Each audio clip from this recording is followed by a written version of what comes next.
versus Solski. Both of the runners are 2-1. That's gonna be a match that they want to win here. Gonna try to get their tickets to at least the tiebreaker race. Both players, of course, top level players, as you can see they already starting off here. I am Magus. I'm today joined by Phantom Ryu. Hello, hello. Good evening, everyone. I am Phantom Ryu here again for another 2017 Link to the Past Zelda Randomizer tournament. This is going to be awesome. Mike the V already saying, I want Houlihan Room. Let's get some money. Interesting. I haven't seen this opening in a lot of races. Like it was pretty popular before the tournament started, but now less and less players are doing this. So this is a very interesting thing to see here.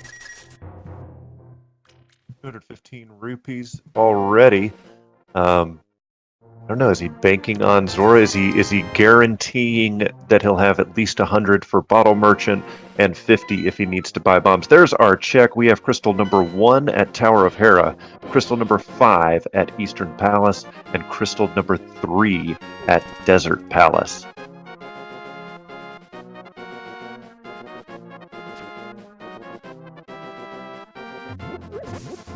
Intel, that means 3 Dark World dungeons may not be required. I say may because this is version 26. Yeah.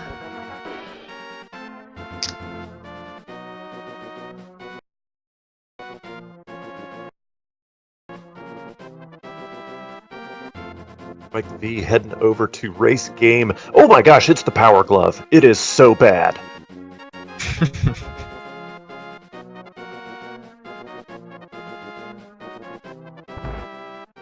Ooh, nice, we got bumps from the bug. And 50 rupees at Lumberjack Cave, so Aga not required in that way. That can give you early intel on whether or not Aghanim is required, but it doesn't, as you rightly pointed out, it doesn't guarantee that Aghanim will not be required. Mm-hmm.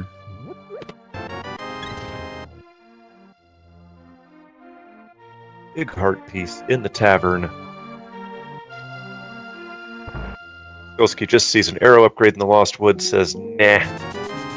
That Mike the V does go and buy bombs. Maybe that is what the Houlihan Room opening is about. Solski picks up bombs in Lost Woods. Yep. Yeah, like you mentioned, it's really good when you go to the bottom route here. You can buy the bombs and then immediately do the bottle vendor afterwards, which is like, it's just a good way to guarantee to round up Kakariko in a nice fashion, so yeah. Solski using the Garfield sprite, while Mike the viewer said, you know what? Traditional is the way I like to go. Mike the V making a beeline now for the race game. I have bombs. It is time to get my Power Glove. Yeah.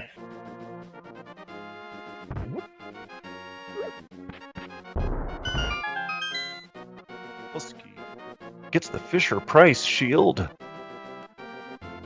The Fire Rod! Ooh. That's an interesting early item, a very good weapon, and we'll have to see what the pendants are in Dark World later, but definitely required for Skullwoods and Turtle Rock, so worst case, those are pendants. Yeah, and so does this early Fire Rod portend a very late sword pickup? Our runner is going to be running around with no sword for a very long time. There's the bow! Wow. Gotta imagine Solski is going to make a beeline to Eastern Palace after this. There's 300 rupes. Lots of rupees early in this game as well. Each of our runners has found a 300 rupee. That's the mirror from Bottle Merchant! Oh boy. What even is this seed? As you mentioned though, will they actually get a sword? Because right now they get so many items. They can fight, they can check a lot of locations. without a sword or the bug net, even if Aghanim is required, neither one of our runners would be able to do it. Yeah. However, the odds of Aghanim being required are going down significantly. Our runners have already found the Power Glove. Should they find the mirror or the mitts, or excuse me, the hammer or the mitts, because they have the mirror, almost certain Aghanim's not going to be required. And the Moon Pearl.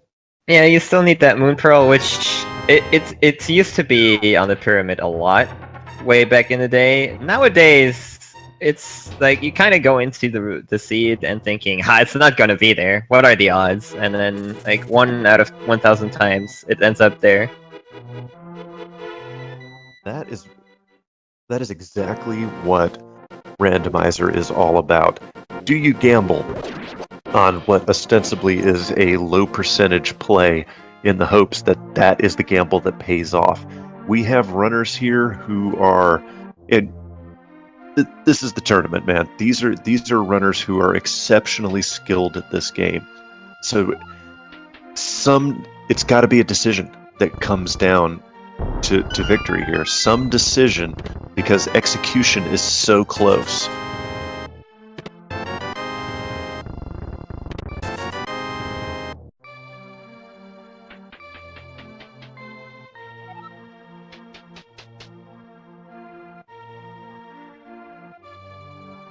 So Mike had a little bit of an interesting opening there, like finishing up Kakariko halfway, then going to the Sanctuary to do the back end of Escape, going back to Kakariko afterwards. Very interesting.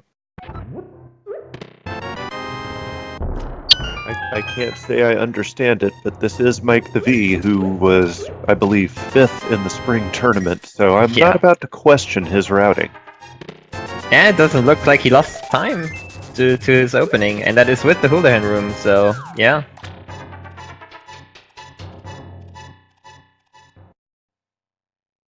Got pointing out, they may be 100% right. It looks like Mike skipped the back room in Blind's hut. Oh. Although, I mean, it wasn't anything particularly important, clearly, but... He knows. He knows. He's psychic. Mike the V says, let's head back down into Escape.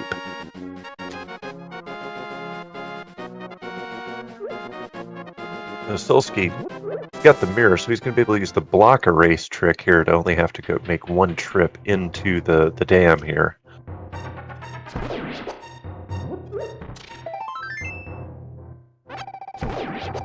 Just a piece of heart here, and what is our uncle gonna have for us here? There's a sword in the swamp, soggy sword in the swamp. We now have a weapon. I mean, we had a weapon before, but we've got an unlimited weapon now.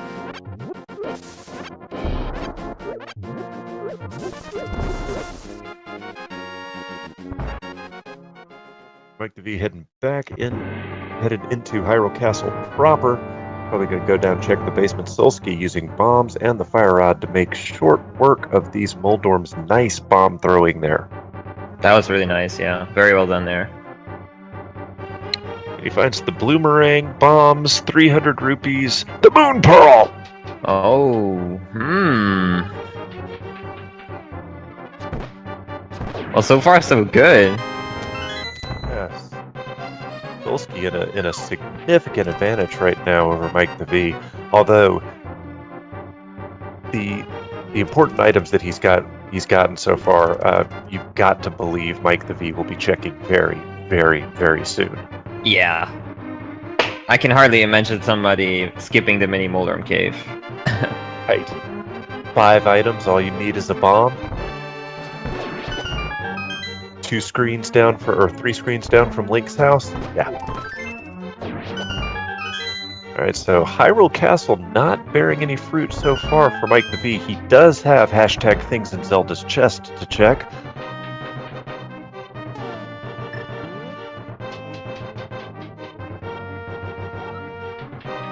Also checking Ice Rod Cave. Just another piece of fart.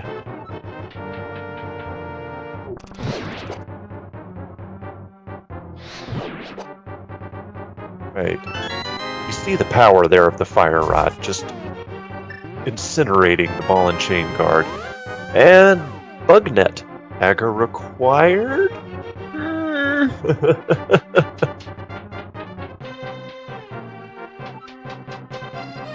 Looks like Solski is setting up for fake flippers here. He can do the full rounds. He does have the moon pearl, so he can enter the waterfall as well. He checks what is on Lake Hylia Island. Mike the V saying, "Hey, I got the fire rod. I got skills. I'll do this in the dark."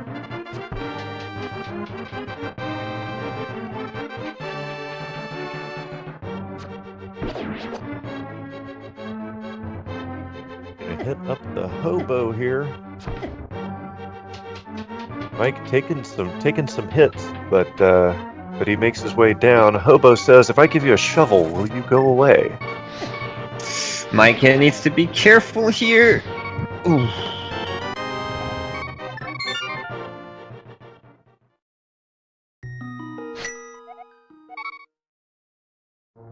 Not easy running around Hyrule Castle in the dark. Definitely not. Especially the enemies move so fast and randomly that getting hit is very, very likely. Especially without a sword, since Mike still has to find his sword.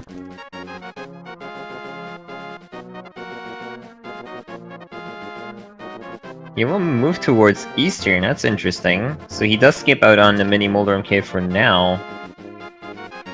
The longer he goes without that, the more it's going to bite him in the rear. Solski's getting a bottle for his fake flippering. That's interesting. Red goo, and yeah, that's a sequence break according to the logic. So, depending on what Sick Kid has, it'll be very interesting. Mike the V, though, doing the obvious play, heading on into Eastern Palace. Can never blame somebody for doing Eastern Palace in version 26. Yep, and he does have the bow, so he can finish. There's another sword! Wow. Oh, wow. And Sora says, "Here's 20 bucks. Life lessons, kids." So now that means, though, that we have the Master Sword out there. And I haven't seen a hammer or a glove upgrade. Nope, not at all. We are slowly running out of places to check. However, they do have the mirror, though Yep. Tower of Hera is also accessible at the moment. I think our runners will opt to do the dungeons before doing Aghanim at all. Yep. Now, notably, the Tower of Hera would be a logical sequence break at this point because we don't have the lamp yet, so that would also make Aga logically impossible for the time being.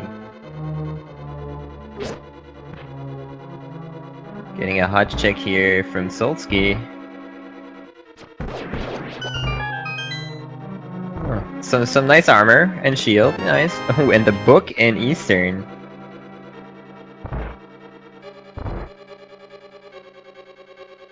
Now the book could definitely lead them to desert, and there's a very high chance they can complete that dungeon unless one of the keys, or the big key in particular, is on the torch there. Then you would need boots in order to complete the dungeon.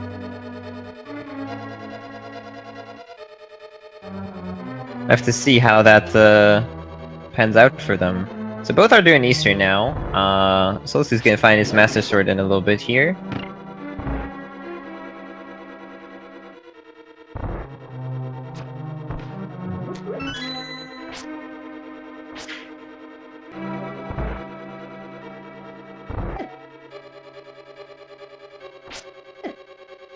Right, I do apologize for disappearing there for a brief moment. Work phone calls do get in the way of providing good commentary, but Solski picks up the Master Sword. Yep. As long as I didn't miss the Cane of Samaria, I think the fans will be happy.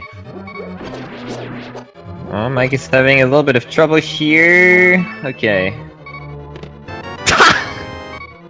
That's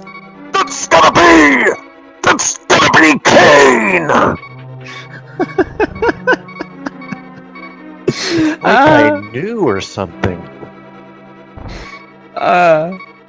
That's great. That's absolutely great. Couldn't do that again if I tried.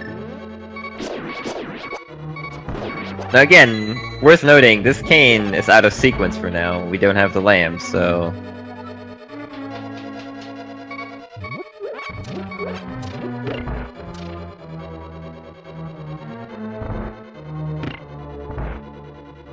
Obviously, neither one of our runners need the lamp to do Eastern Palace, so...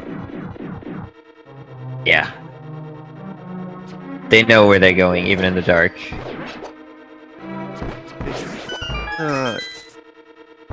If you practice Eastern 2-3 times, you probably be able to get the dark rooms. It's not terribly difficult.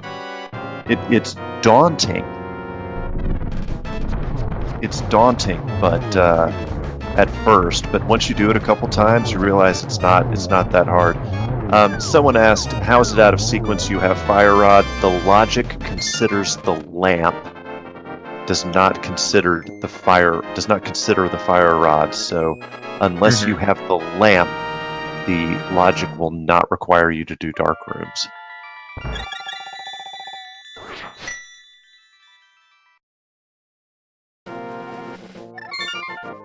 Mike the V gets the first crystal of the match here. Solski's not going to be far behind him here.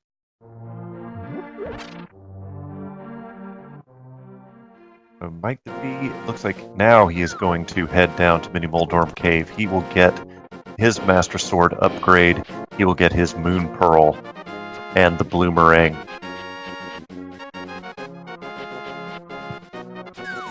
Yeah, but this works out kind of nicely for him, since he did get the book. He can now do all the fake flippering after this, and then save and quit, do the dam, and then head over to Desert immediately. So that works out kind of nicely for him.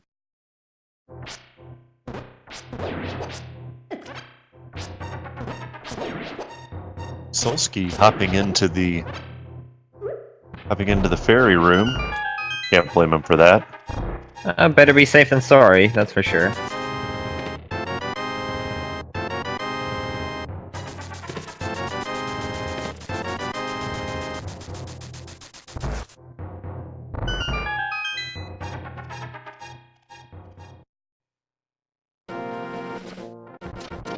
Okay, Mike opting to skip Ice Rod Cave. Can't say I blame him. We know it's just a piece of heart, but it's also a low percentage check. Mm-hmm.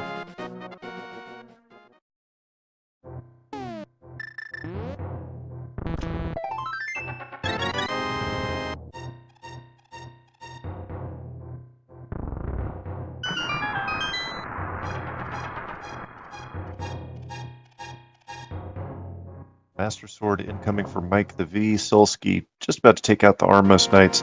You got to think after this, Mike the V's next play. Well, no, he could do. He could be either Desert or Tower of Hera. Looks like he's heading over to Desert.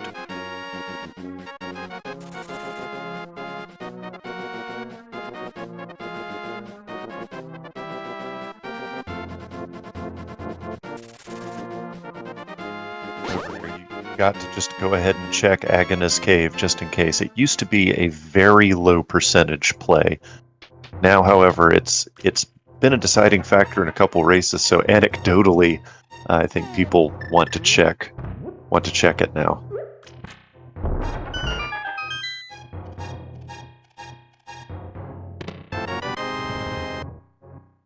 And run validated, single arrow. I guess that's important, yeah. Definitely required, so... True.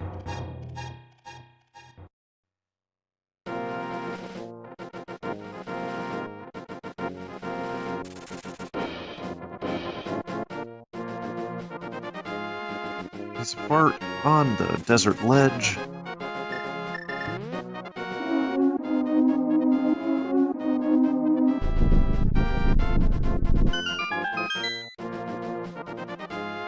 Ooh, Solski's turning in that bottle that he got early out of sequence, so see if that nets him any hits. Oh my god, it's the flute!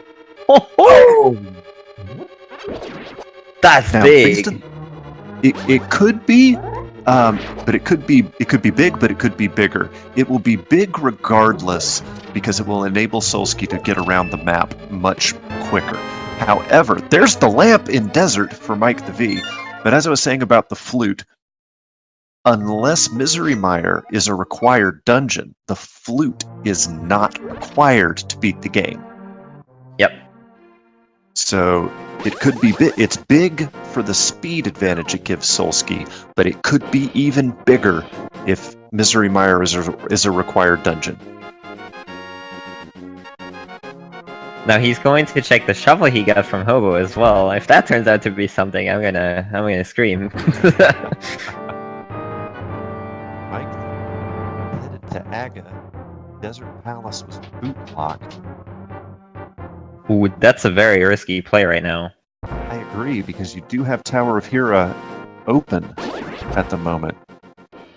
Because he has the lamp. He has... Yeah. Okay. I mean, this is one of those moments, right, where it's a bold strategy, Cotton. I hope it works out for him.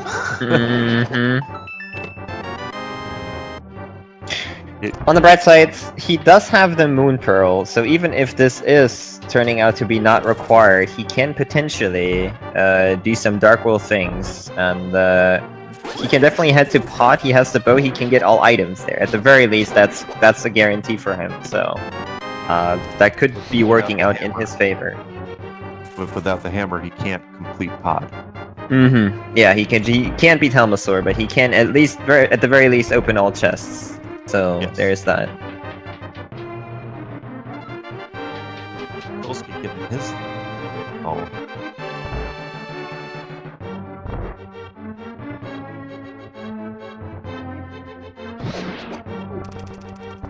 Solski's that Desert is boot locked. He's gonna.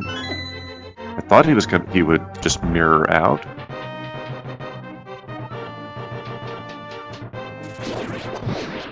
Huh.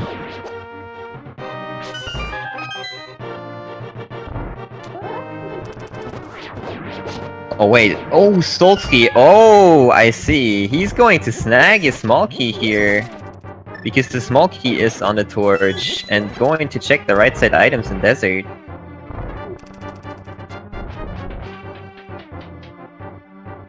I'm not sure if I like that play, especially if Desert is a crystal. Yeah, Desert is a crystal, but does the logic consider that possibility? It doesn't actually. Okay. This is not like a thing that you would have to do in a sequence. There could be an item over here that could help him, but it's very unlikely at this point.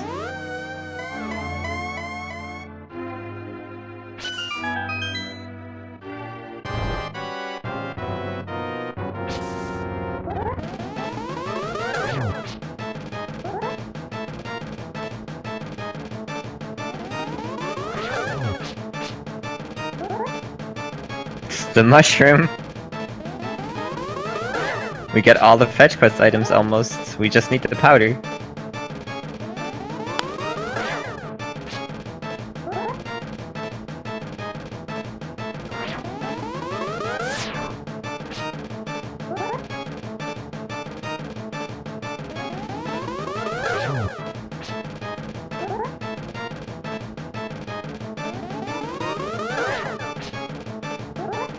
We forgot to get guesses from the chat about how many blue balls Aghanim would toss at Mike the V here. Oh man. It's a lot so far. Yeah, I've seen 2, I want to say, maybe 3, I don't know. 3, I guess. Since we're going into cycle 3 here.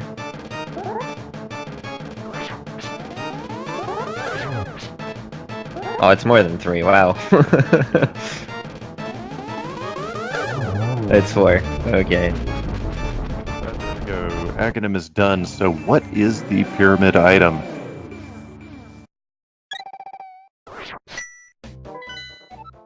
interesting boots. Okay. Swamp is green pendant. Thieves Town is blue pendant. Turtle Rock is a pendant. And crystal number 6 is at pod. Huh. Is it on the pyramid? Did I missed what was on the pyramid? I think it was just red rupees. Okay. But yeah, Mike is now pretty much forced to do pod. Like he got nothing else. I guess he could go to catfish, but that's about it. Yep.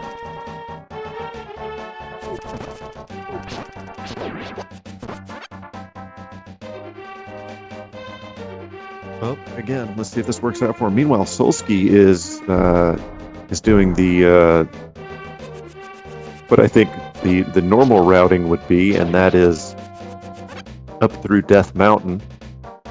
Mm-hmm. Old Man does not pay off, however, just some rupees.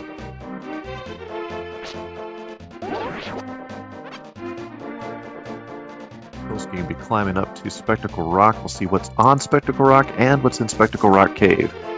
Meanwhile, Mike the V has met up with Kiki the Extortionist Monkey, and he will be heading on into pod here. Almost got hit by the...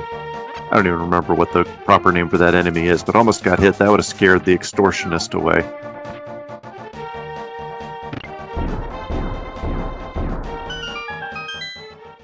All right, I missed what Solski found. The hammer. The hammer. Oh my. Yep, that means Aga is not required. Nope. And even worse, that means that Mike will definitely not be able to complete pod. Correct. And it also gives Solski access to East Death Mountain right now. Yep. He can do Hera, then go over.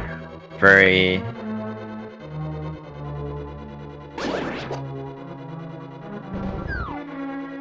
I wouldn't say rip Mike just yet. We're still very early into this seed with a lot of required items yet to find. Yeah, pod could have required items, so... I mean, the hook shot is out there. You got maybe Titansmiths? Okay. Boots would be very nice from Mike, so...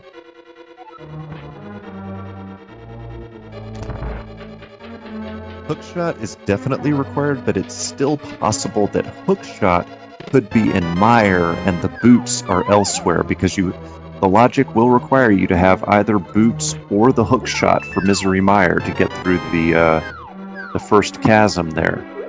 So I just realized that this seat could have the hookshot again in this tower.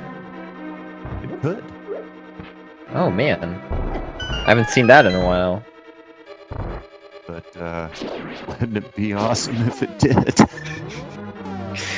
It's definitely funny. Especially if you have to go into that tower room and then you pull the hookshot out of there.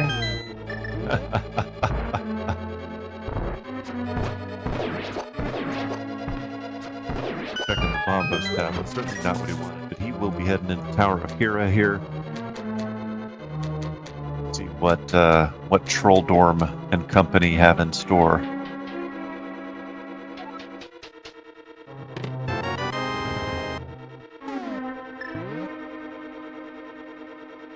Solski not, at this moment, not going to be forced to go down to the basement of Hera. There's that hookshot though in pod. Of course, since we talked about it. Yeah, of course. Commentators heard? I guess we helped him? I don't know. Is that a curse? Yeah. Commentator's blessing? I suppose.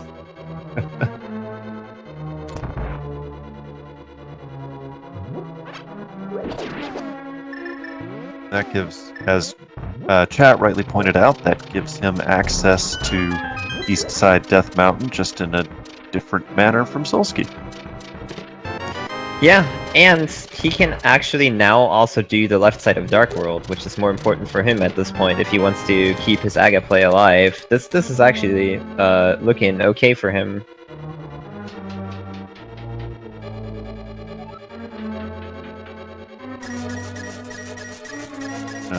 check the big chest here. I've only seen one item here so far in Tower of Hera. There's item number 2. They were both red rupees. Ouch. And we got the Ether Medallion on Mike's screen here in Pod. So Pod is paying out pretty well so far. Don't yet know the importance of the Ether Medallion, although it's entirely possible that it is required for Misery Mire.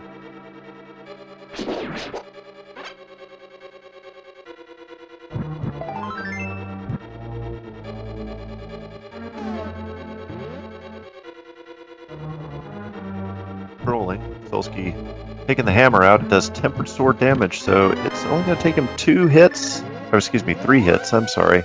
Mm-hmm. There it goes. Trolldorm does not troll Solski. He will get his second crystal. Mike the V, unfortunately unable to complete Pod at this point. Does save and quit. Where does he head from here? He's probably going up Death Mountain, especially equipped with that hook shot. That would make a lot of sense right now. Mike didn't check the big chest, by the way. He checked his inventory. He knew that only the map and compass were left, so Helmasaur has one of them, and the big chest has the other. That's why he didn't check.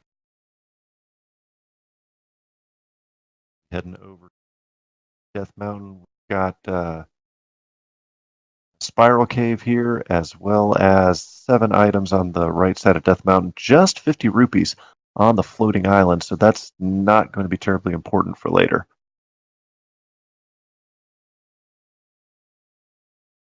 And get your resident sleepers out in the chat, because Solski is doing Spiral Cave without the boots.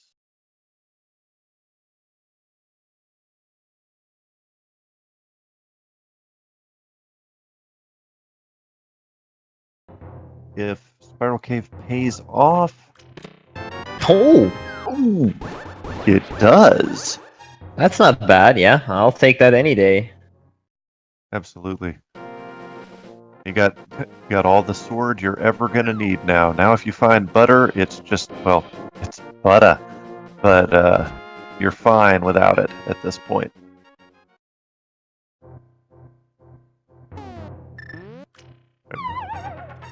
To address the elephant in the room, obviously Mike the V having some technical difficulties. We'll get that resolved as soon as possible. Meanwhile, we can just be entertained by Solski's play here.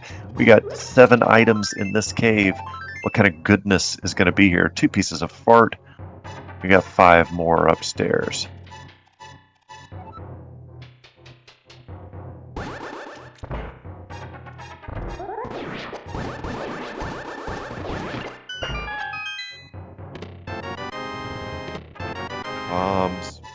Bombs. Ooh. Oh. Wow, that was about as not hype as that 7 chest cave could possibly be. Yeah.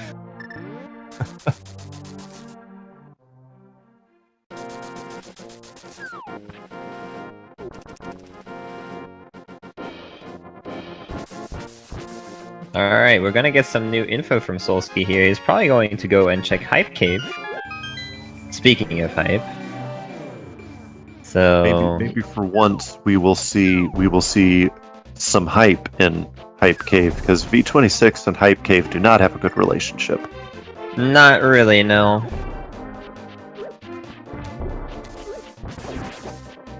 Oh, Solski missing the swag bomb there. Alright, piece of fart. Very nice. Powda could be important. Flips. Another piece of fart, and another piece of fart. Powda and flips is hype. Pretty okay, yeah. He's back on sequence too. Remember, he did get that bottle for the flute from a flipper location, and now he's got the flippers, so now the cycle is basically complete for him. So that's always a good thing to get back on sequence, so alright, I can do stuff straightforward now. The circle is complete. It's like a circle. The circle of life. Alright, sorry. I'll stop now.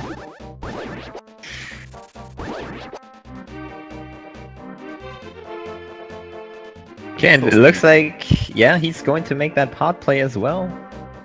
Can't blame him. It's got 5 unique items. It is a crystal dungeon. It's also crystal number 6.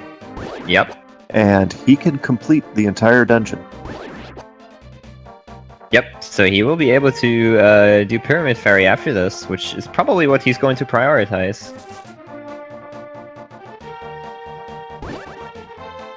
Monkey, go ahead and open up Palace of Darkness for Solski. And we all know what is in Palace of Darkness, but he will be able to get his crystal out of it, unlike Mike the V, who went in before finding the hammer.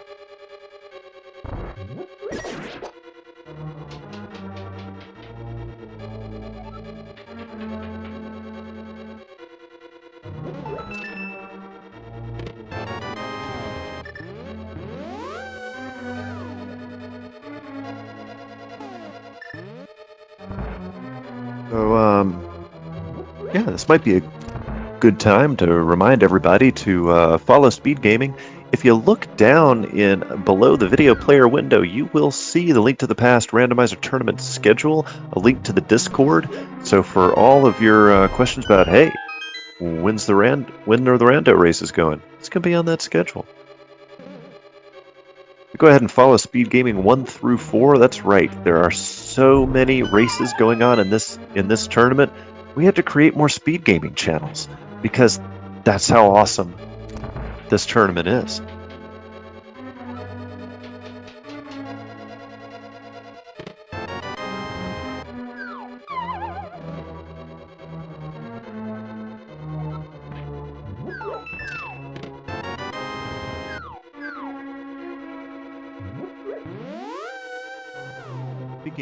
Speaking of that schedule. All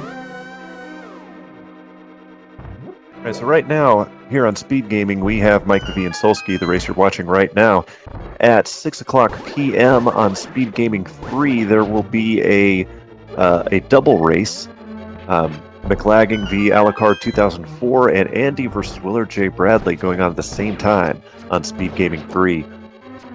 Speed Gaming 2 at 8 p.m.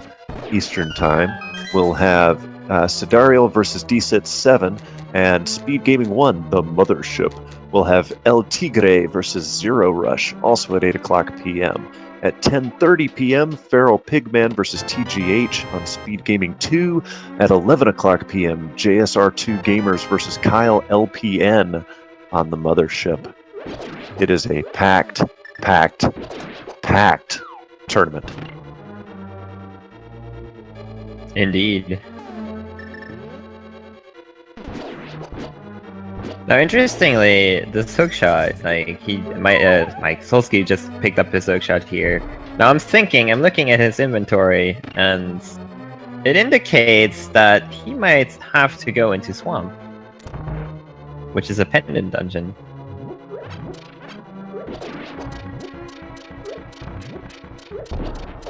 I'm trying to work this out in my head, and you're just gonna have to explain that one to me, man. He doesn't have mitts, so he doesn't have Dark World access for Death Mountain, where the hookshot could be useful. Other than that, there is only Swamp Palace, which is really going to make any use of the hookshot. So, if we're kind of trying to follow kind of an item chain here, he did get the flippers as well. So, yeah. I see your point. No, you're absolutely right. There still are. There's Ether, but we knew that was there. There still are a significant amount of overworld locations, both particularly in the Dark World, that our runners have not checked, and having the hookshot and the hammer will allow them to check that. But you make a very good point. Again, this is V26. This is you better clear out every dungeon version logic. Yep. Which, quite frankly, I love. Making you go into every dungeon, I think, is it's debatable whether that adds to or detracts to Randomizer. I think it adds to it, but I can see the argument that, well, every time you're going to go into every dungeon. Yep, I mean, there's times where you don't actually have to go into dependent dungeons, but you always consider it more, you know, you get an item, I just deduce, okay, Swamp Palace is open now, might want to check that out. I'm sure the runners do that as well. And that makes it really interesting because, like you said, you have a lot of locations left, but you could now take this gamble and say, okay, this looks like Swamp, let's do it. And really, that makes it more wide open and more interesting, for sure.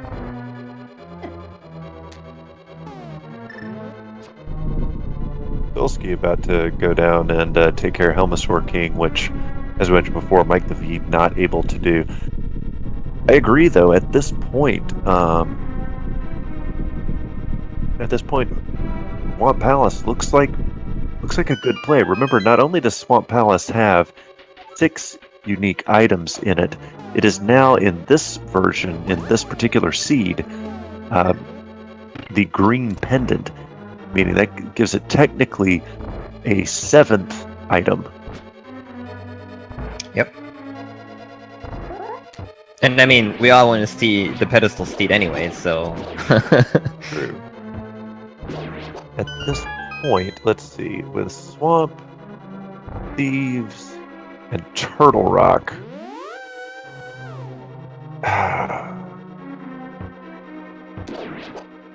Yeah, I'm hard pressed to find one. Medallion. Yeah. Medallion or boots for GT key. That would be evil. Oh, that would be evil. Oh, they do need the boots for desert. Anyways, I just remembered that. That is true.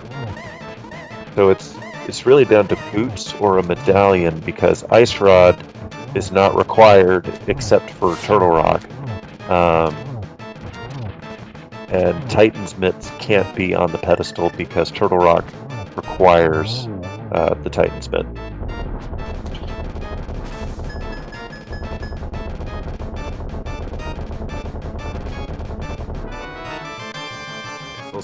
Taking out the Helmasaur King. Let's see if he drops into Green Pendant Swamp Palace, or if he decides to mirror out and flute over to Skull Woods. We all know about the worth that Skull Woods is reputed to have in this particular version.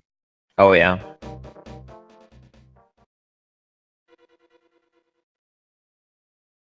He just went back in. Is he second guessing whether or not he got all the items?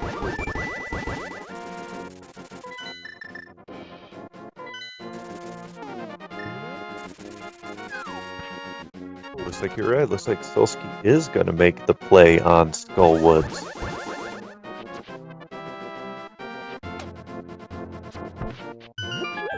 I think he's gonna do Pyramid Fairy here. Remember, he does have both those crystals right now. Very true.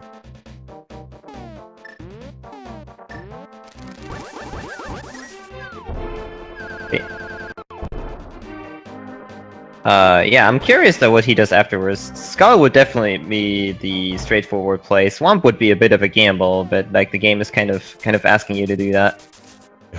What is happening on his?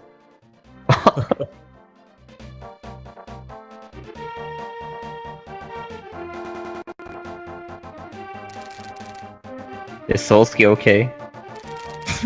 Oh no.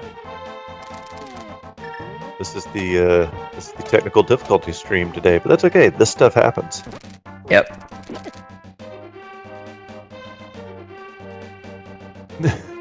Dubstep seed.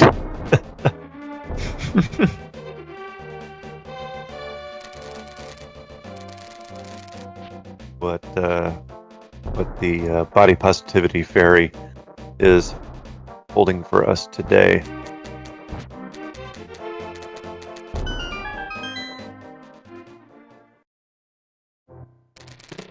Oh, Ice Rod. Ice Rod. Blue goo. No, that. Oh man, that could potentially. Yes, that could potentially mean they are mitts away from Turtle Rock. Potentially, we don't know what Turtle Rock has as a medallion yet, but oh man, that is very intriguing. The troll here could be, Misery Mire medallion on the pedestal Turtle Rock required, you know. We might actually get to see a check here if he might just head straight into Dark World. I would love a pedestal check right now. This screams pedestal, honestly.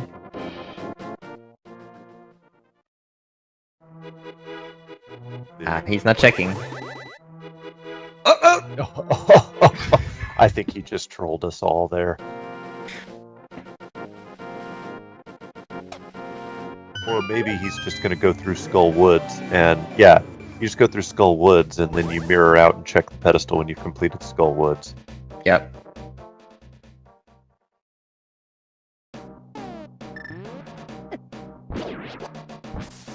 Hashtag worth in Skull Woods.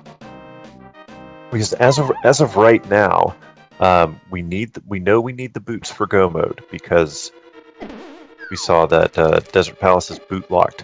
What we don't know though is whether or not one or both of the remaining medallions is required.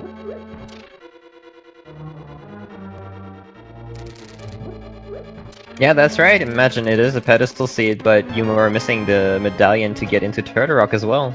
That could happen. Exactly.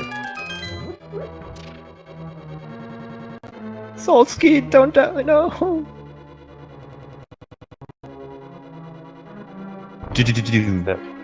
As the chat pointed out earlier, it's the dubstep stream.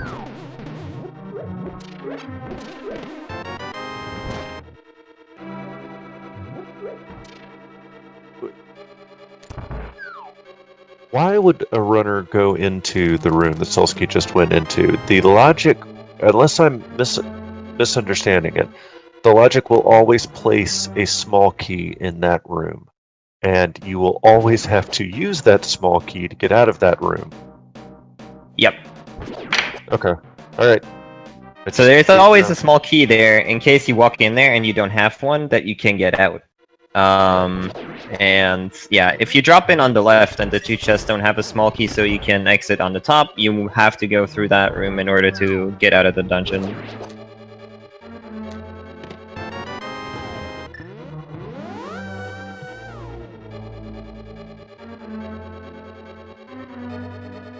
I know Solski's found one item here in Skull Woods, but he has not found two, I don't believe. Nope. Just one red rupee, so Moss area will definitely have one. And the big key is still out there as well, so for maximum troll percentage, the big key chest has an item.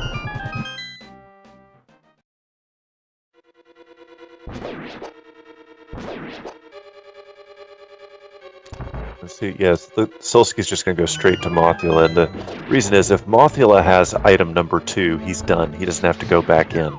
Yep. But if Mothula does not drop item number 2 for Skull Woods, he's right at the front door as soon as he completes the dungeon, so actually it can be a time save to go this way.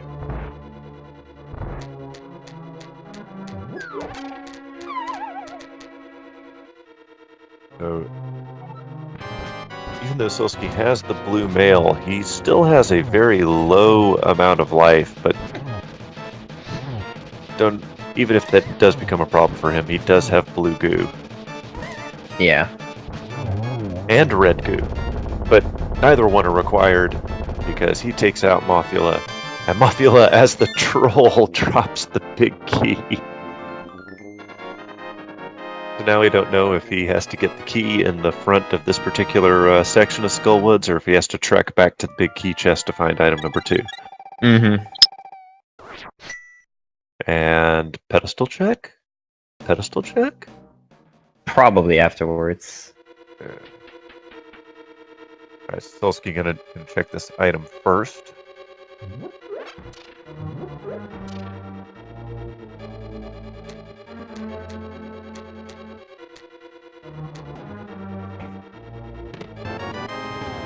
And there's item number 2, so he does not need to go back through and check the big chest.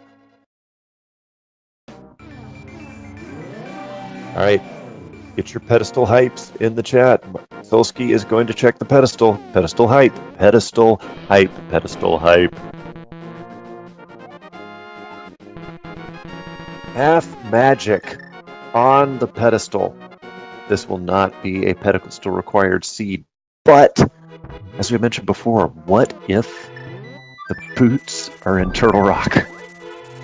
Yeah, that's definitely a possibility.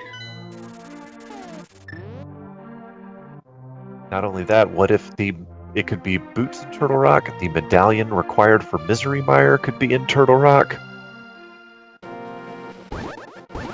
That would be a huge troll.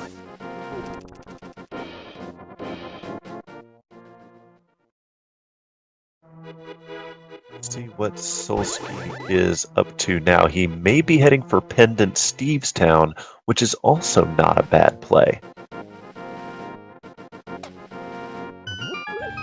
Yeah, but at this point, he still doesn't have the myths, so he's gotta wonder, where are those? And that's probably one of the dungeons I would check out right now, for sure. So, I have to shout out Le Cactoire for his 25,000 bit cheer. Le Cactoire, thank you so much from everyone here on Speed Gaming for that awesome donation. Thank you so much, sir. Or ma'am. We are extremely grateful for your generosity and appreciate it so much. Much appreciated, yeah, for sure.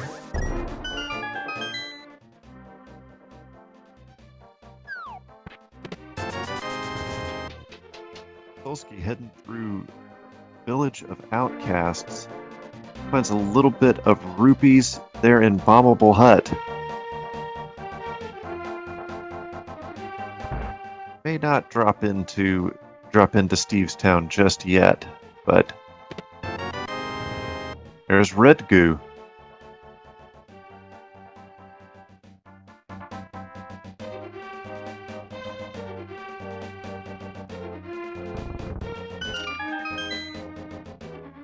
Right. No, and there he goes.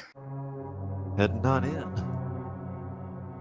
Now, a strategy that used to be employed by a lot of runners that I haven't seen used lately is running into Thievestown and checking the first 4 items in Thievestown. They can be checked very quickly because they're all in adjacent rooms. Most people, though, in this version of logic, if they go in, they're going to complete it. There's the red mail, which is very nice considering that our runners only have 6, or Solski only has 6 hearts at the moment. Yeah, it's kind of crazy actually that he does. He did so much already, and only 6 hearts. That's really rare to see. Now the thing is here with Thievestown right now, as you mentioned, the first 4 chests are so close, and right now I don't think that's a good play to only check those 4, because the items you need at this very moment are very crucial ones. Like the Titansmiths, you definitely want to go and check out the full dungeon just in case. If he was only missing a medallion, I could see him maybe check the first 4 and then go out.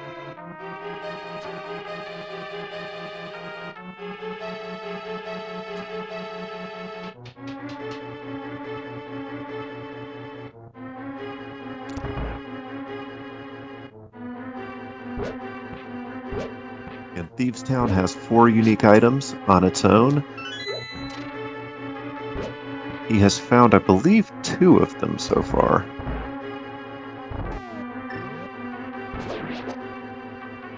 Maybe just 1? I think I saw a compass. Yeah, I saw a map and big key when he pulled it down. I think so. Yeah, only the compass is left, so he only found 1 item. Mm-hmm. Yeah, no.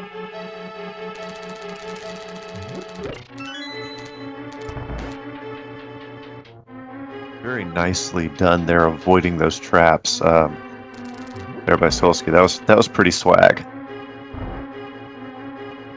Yep, that's definitely important too. He does have red mail, but hazards like spikes and all that still do 1 heart of damage. They don't care about your mail.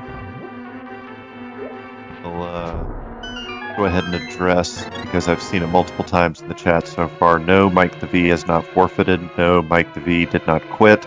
Mike the V is still running, as far as we know, but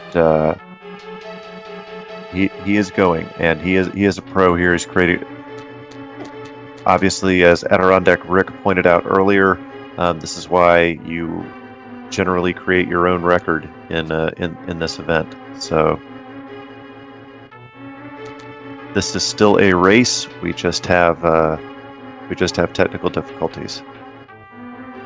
Meanwhile, let's watch and enjoy Solski's play through Steve's Town here. He did not go to the big chest room. 6 of one, half dozen of the other. Really.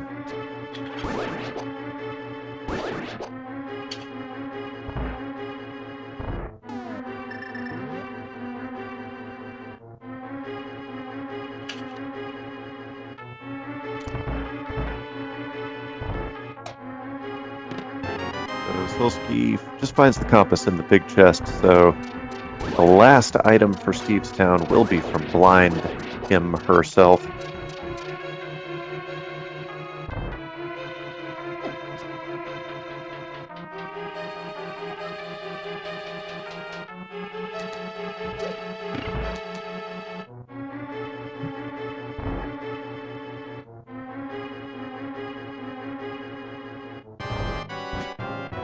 Blind pun today is going to be, I got my tires fixed for a flat rate. Solski, 1, 2, 3, first blind head taken care of.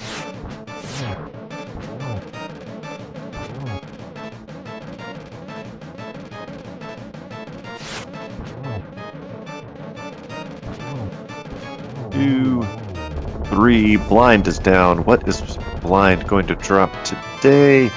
Silver arrow. Well, he didn't get any progression. He's not going to be too unhappy about that. Yeah, you can never be unhappy about getting the silver arrows.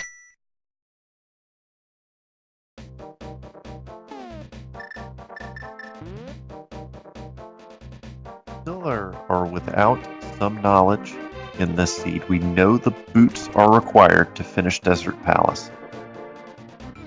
Solski's not going to be able to go too far over there without the Titan's Mitt, but it looks like he will go ahead and check Batman. Anyway, the point of it, we know that the boots are required, but we don't know if Solski has the medallions required. And we still are looking for the Titan's Mitts. Solski hits the magic powder, and we've got +5 arrows. All right, does not work.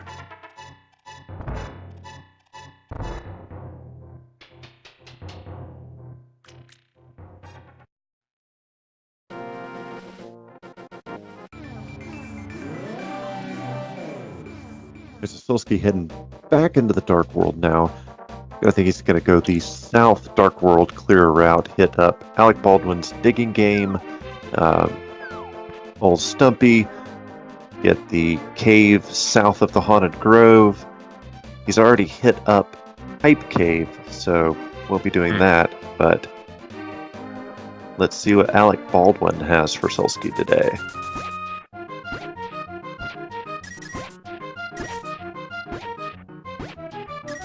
Lots of rupees. Wow, 2 20s in a row. Nice. And why he would forego a piece of fart when he only has 7 hearts. Excuse me, 8 hearts. Remember, folks, Phantom Ryu is an attorney because he can't do math. But yeah, he's running out of locations at this point.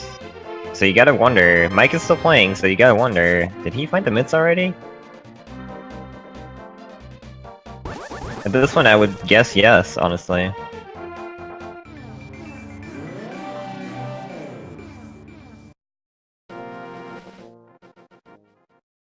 Solski heads into the cave and he finds just 10 arrows. That's not helping anybody.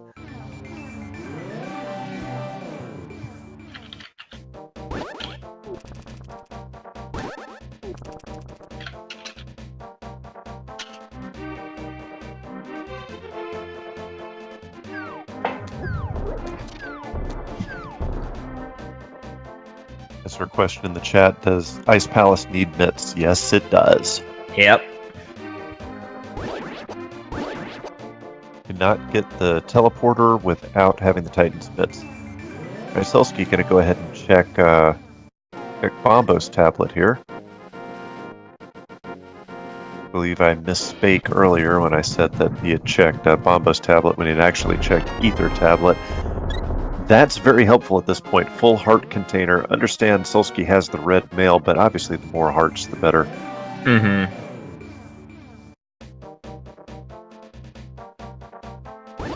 Now, Solski is right next to Swamp Palace.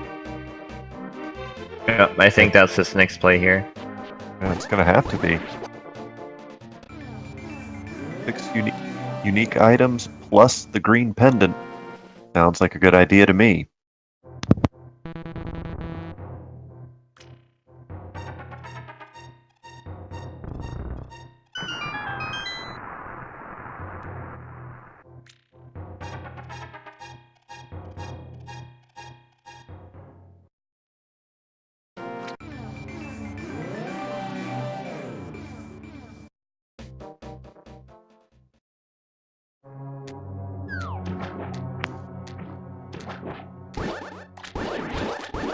We have seen Pendant Swamp Palace be very important. Matter of fact, the last match I called, that turned into the deciding factor in the race was somebody going to Swamp Palace early.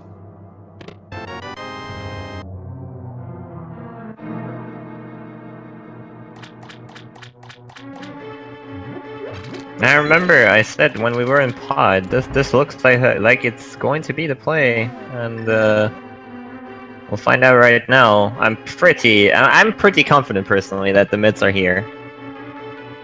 Hey man, I'm not gonna second guess you with your tournament record and the caliber of opponents that you have beaten so far in the tournament.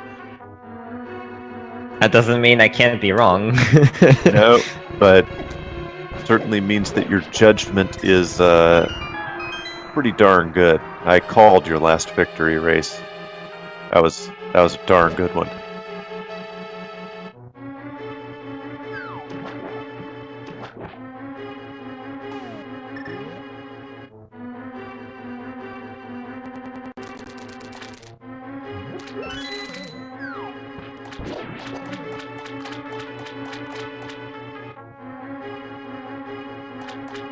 I say this when I run this game. I say this to my chat every time I'm in Swamp Palace. What is it about Swamp Palace that just makes you want to go to sleep?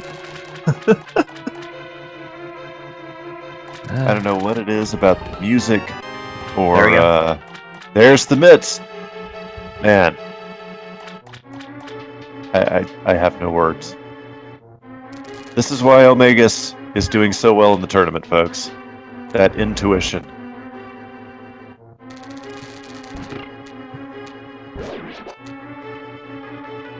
I like that he keeps going though. That's definitely a good play. Since the hookshot part of Swamp did not really play into that mid placement, so he's kind of having a hunch here that maybe there's something else hiding in here. Yeah, because at this point, he's still looking for those boots. He knows they're required. And not only that, even if he had the boots at this point, we still have the question of those medallions. What medallion is needed for Misery Mire? It's possible he already has it, but it's also possible it's, Quaker Bombos.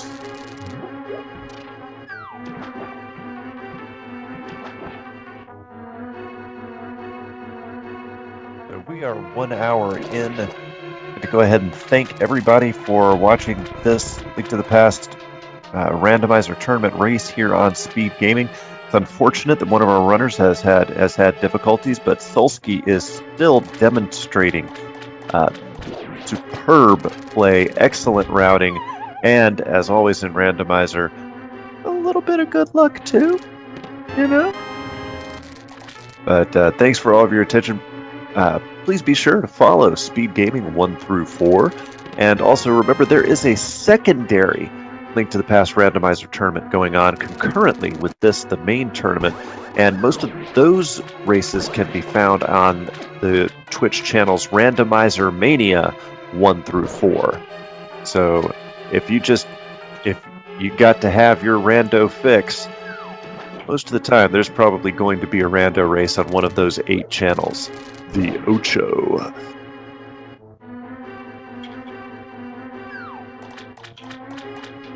Solski not finding terribly much worth remaining here in Swamp Palace, but we do have quite a few items left.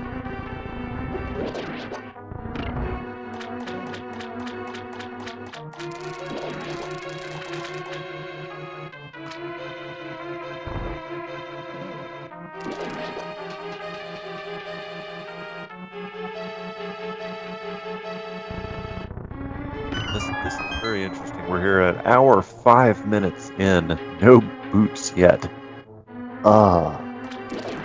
Yeah, and especially Swamp is such a drag without boots.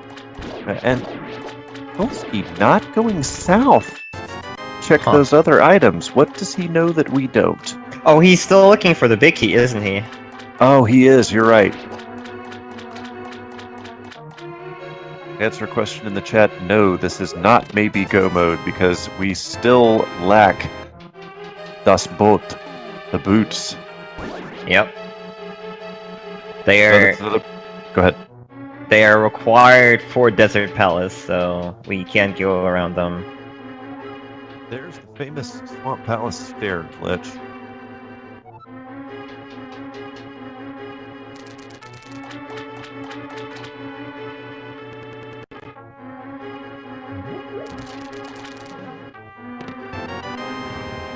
And that's gotta be the wrong cane. That's an interesting item, though, because that logically opens up Spike Cave. Correct. Make an excellent point. Neither of our runners have found the cape yet. So Cape Cave is out at the moment, but yeah. So now Spike Cave becomes a possibility. Boots in Spike Cave, perhaps. Perhaps. That's where I would be inclined to check right now if I would have taken Solski's route throughout the seed, honestly.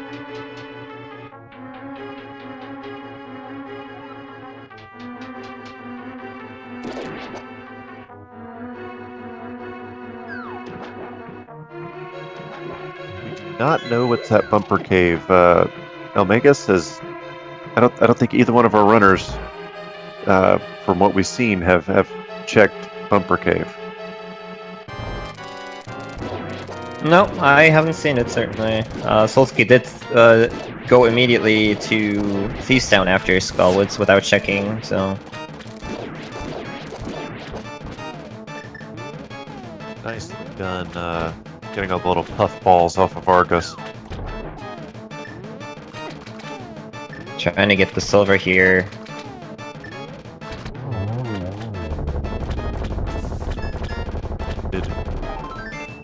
Okay. Oh! There's a stream. They have Mike the V back.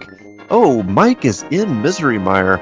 He's found the myths, obviously, because he's in Misery Mire. We do not know what items he has, but he is back up. Either required for Misery Mire. He does have Bombos as well.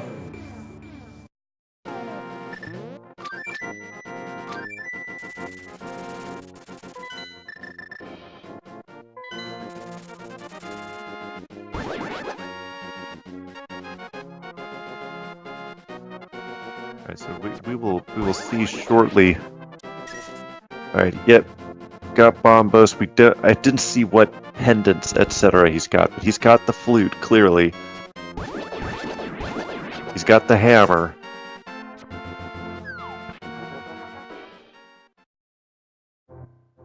He has silver arrows as well. Sahasrala just with a heart container.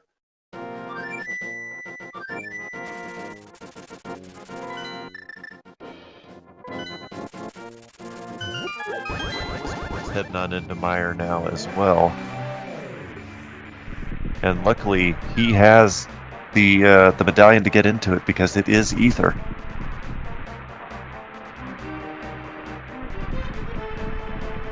Oh no, is Mike making a play on Turtle Rock?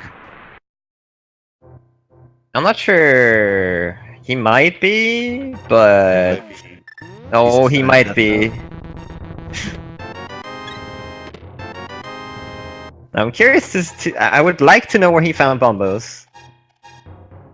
Oh. Likely on an overworld location. But I mean, this is what we were talking about, Almagus. Maybe boots are in Turtle Rock. Yeah, that's definitely. It's a very good play right now, especially in this logic. Turtle Rock is relatively likely to get decent items, and if you're missing one, it's not a bad play to go in here and check. We've seen the boots pay off in this tournament, or the boots be in Turtle Rock in this tournament more than once. So at this point, I need to go ahead and shout out to our tracker, Sir Linkalot777, because at this point, he has got a really tough job. He has got to like hope that he can catch a menu, take a screenshot, and maybe from that figure out what all Mike the V has done. So this is hard work for our tracker at the moment. But I just want to make sure that we give Sir Linkalot a shout out, because that behind the scenes work, incredibly important. definitely.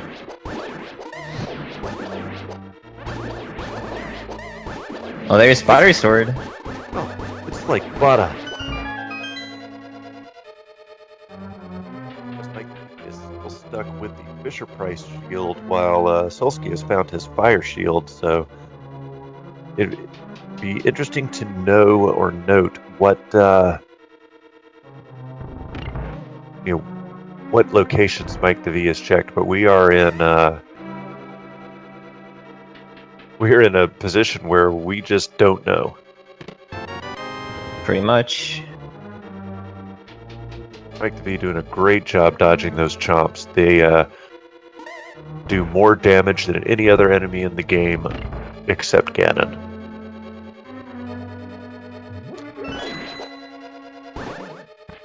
It's entirely possible, because we saw the end of Mike the V's Misery Mire run. It's entirely possible he found Bombos in Misery Mire. That's true. That's true.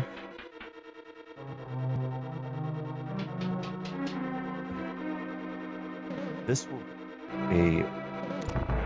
will be a huge advantage for Mike the V if the boots happen to be here in Turtle Rock. And I will feel slightly guilty for having mentioned it so early in the seed, but only slightly.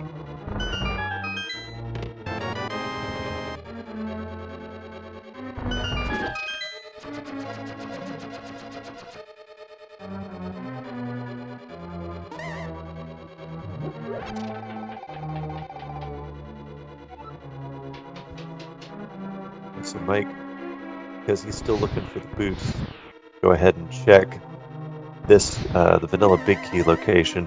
Many times you can just sacrifice a key for a key, but he sacrifices a key for bombs, and that ends up not working out in his favor, but he had to do it.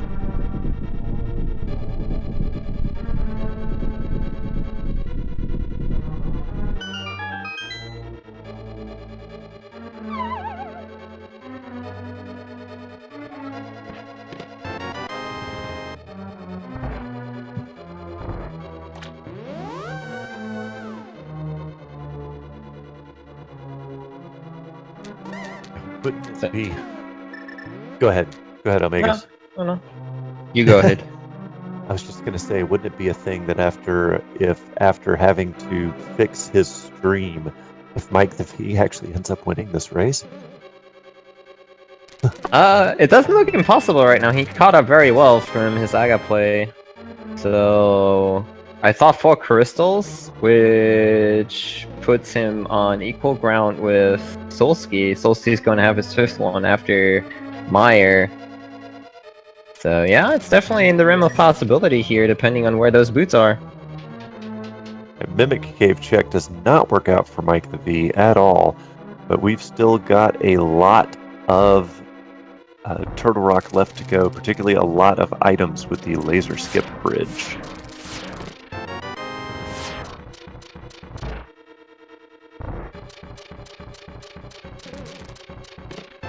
There's that Bombos.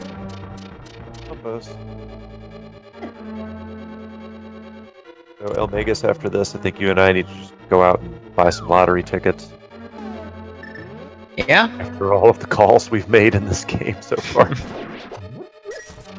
Just missing those boots in Turtle Rock now, and then I'm buying one. Yeah, absolutely.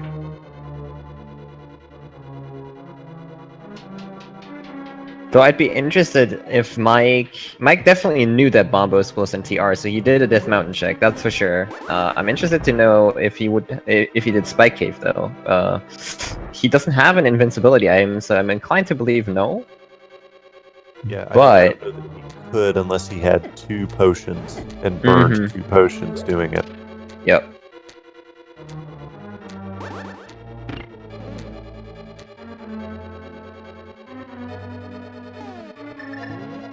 So, we got a comment in the chat that Laser Bridge can't have boots unless Cape, Burna, or Mirror Shield are available first.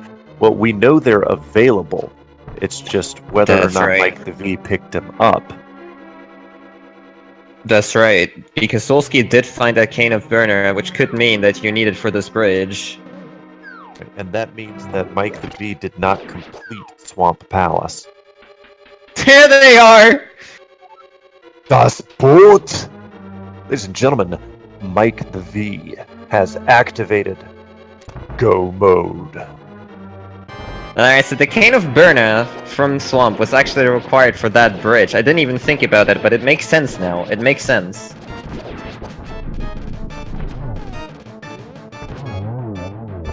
Mike the V immediately going to head back and complete the Desert Palace. You got to think after this, he's straight onto ice. Wait, he hasn't. We don't know if he's completed Pod yet. I don't think he has.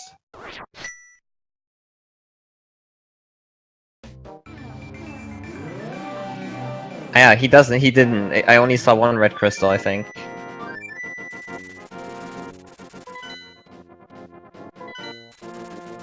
Right, so we know now that Solski is going to have to go to Turtle Rock. It seems like that is exactly what he's doing now.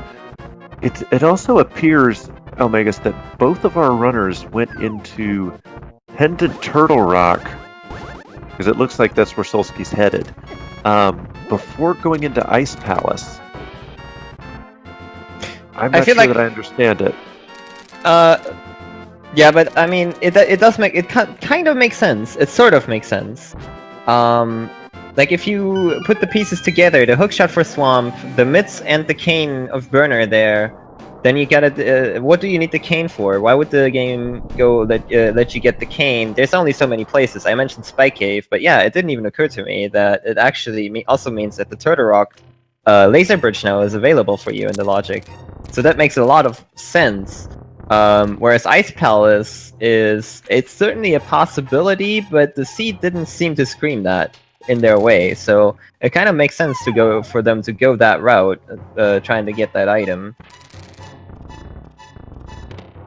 Solski checking Super Bunny Cave. Now he gets the Riot Shield. So definitely Riot Shield was available before Turtle Rock as well. Now he will have a much time getting through the laser bridge now that he has the Riot Shield.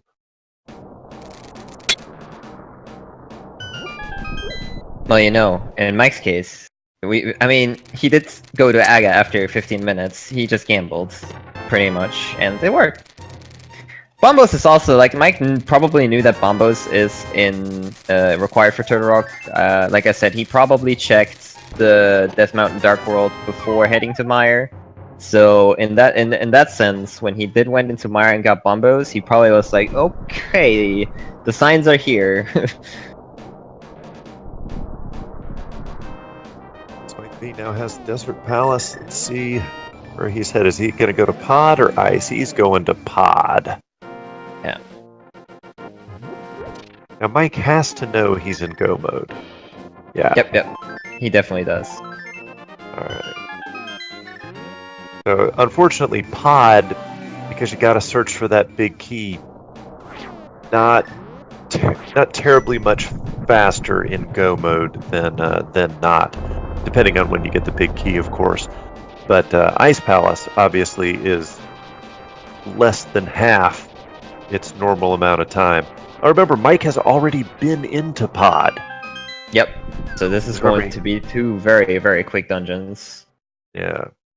Which effectively puts him in the lead, actually. Because Solski is going to take a while until he gets to that laser bridge. And I feel like the big difference here, honestly, is that he finished Swamp Palace. Because Mike probably what he did, he got the mids and then went out and did mid locations, which is a decent play for sure. But that skipped the left side, walking all the way there, doing all of that, walking into the back of Swamp, defeating Argus. That's a lot of time he saved if he did that. And especially without boots. Yep. Once Mike, all he's got to do is make a beeline right to Helmasaur King, and then he hits up Ice Palace in go mode, which is not long at all. Solski's got to find the boots, go to Desert, then do Ice Palace.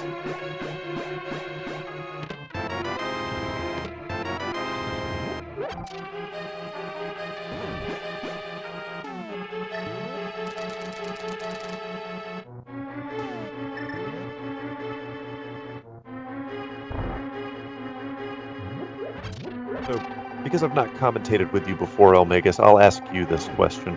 Why is it that the only dungeon in this game that contains the turtle enemies is not Turtle Rock? Fantastic question. They fell down from the mountain. They fell down from the mountain onto Pod. They used to live up there, but like then they fell down and migrated. I don't know. Oh man, down to 1 heart in Chain Chomp Room. That was close. Oh no! Oh! I saw that coming. Saw that one coming, yeah. Yep, absolutely. I don't. Oh man, that's got to hurt for Solski. I mean, that is a wow. Yeah, it's not that bad. It's just bad for morale, really. Like the death is not that terrible. It's 30, 40 seconds, which of course, you know, that's a lot of time in a race like this against such a good opponent. But at the same time, there are more costly deaths in this game. But he knows that he could have prevented that one from happening. Oh yeah, just by waiting a second. There's the frustration slashes as well. All right, so we're about to see something that I haven't seen for a while in the tournament, and that is a go mode clear of Ice Palace. You guys blink, and you're gonna miss this.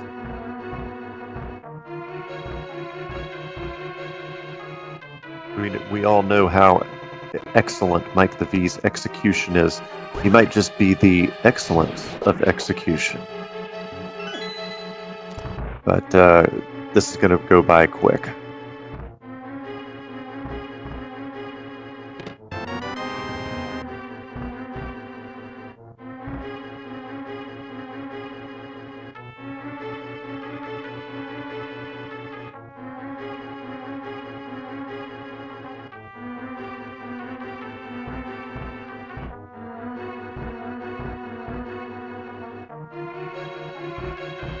And that is my favorite little trick right there. I don't know why it's so satisfying to kill those 2 Stalfos with one bomb, but it's just, I love doing that every time I go through Ice Palace.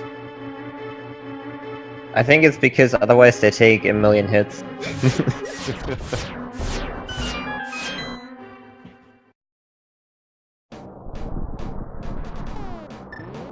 Very nice bomb jump room there by Mike the V. That was with some swag in there too.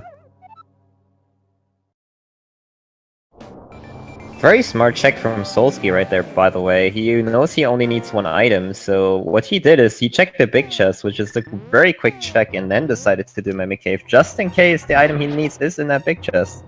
Very smart play. Yeah, that is the smart stuff right there. He's on a level. Yeah, that's on like a level way above me. I'm glad you pointed that out because I never would have caught that. All right, so Mike the V is already going down to Cold Stare. That's how fast a Go mode Ice Palace clear can be.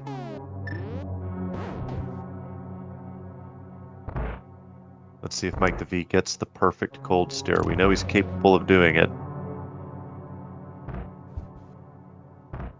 There's a spin, a slash, and there it is. Perfect Cold Stare. And he gets the wavy coin for his troubles. Not going to be needed, but he just completes his collection.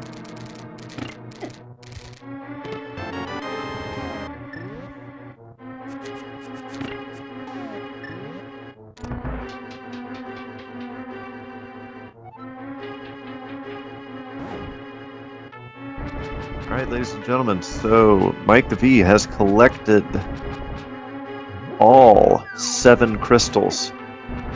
There are 22 chests in Ganon's Tower in which the big key could be located.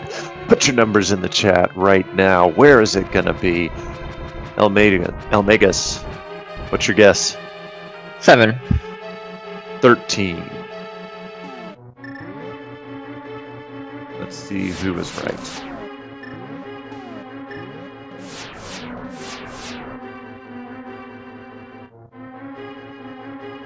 Solski is about to find his boots.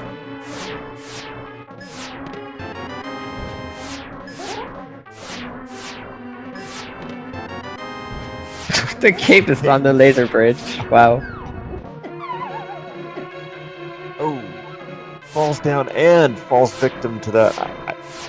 Just bad programming where your hitbox is still active while you're in the falling animation. That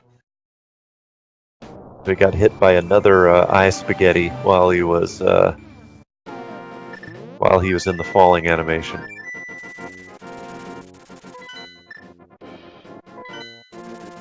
All right, Mike the V is heading into Ganon's Tower. He is.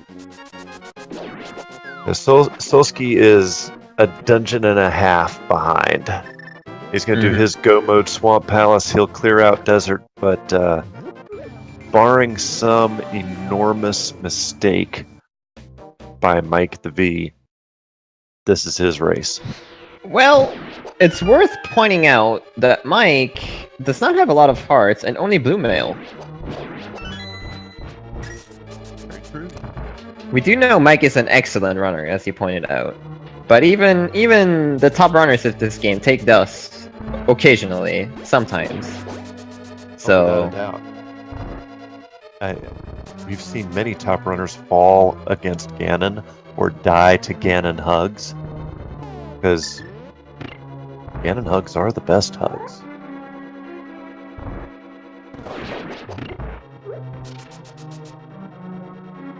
Alright, so item locations 1, 2, and 3 are out, so if you guessed 1, 2, or 3, you are wrong. Mike the V about to head up to Stall Child Room with its 4 chest. There's number 4. Number 5. 6 is just $20. And 7 is Red Goo.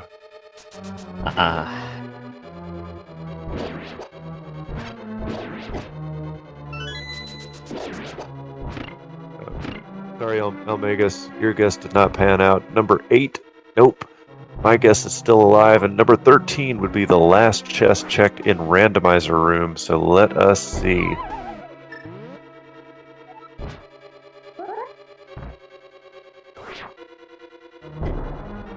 Solski setting up Ice Palace bomb jump, does a great job, gets across there. Tried to hook shot across and use its invincibility frames. Did not work. Here's number 9. It's 50 rupees.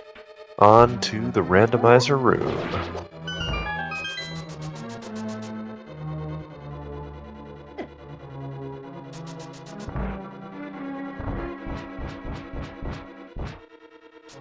Solski almost done with Ice Palace. Will he get the quick kill? There's number 10, 11, 12. Will it be number 13? I would rather be lucky than good any day of the week, ladies and gentlemen. No applause. Please, just throw money. Thank you. Number 13 it is. Omegas, you and I are going out to buy some lottery tickets right now. Yeah. I'm out of here. I'm going. Yeah, I ought to just drop the mic and get out of here.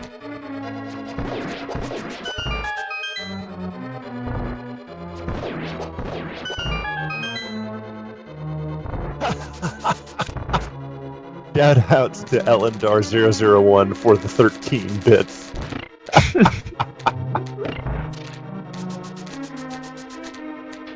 And Jigheart.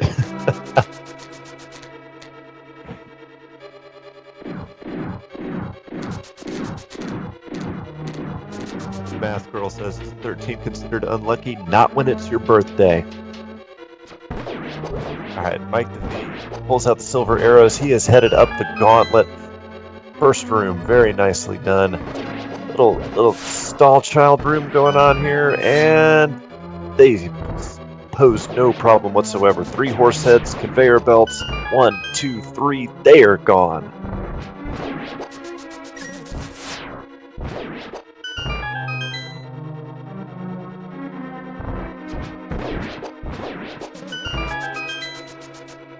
Fantastic execution here. Fantastic. Yeah. Tearing up the gauntlet. Let's see, can he get a perfect landmalas? 1, 2, 3. Oh my! This gauntlet. Wow.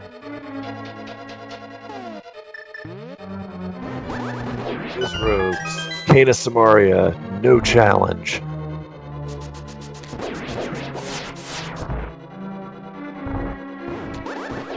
Wizrow Broom. Just as easy as the 3 Wizrow Broom.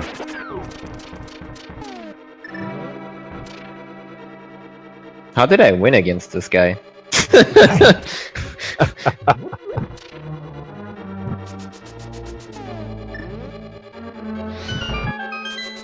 Wow.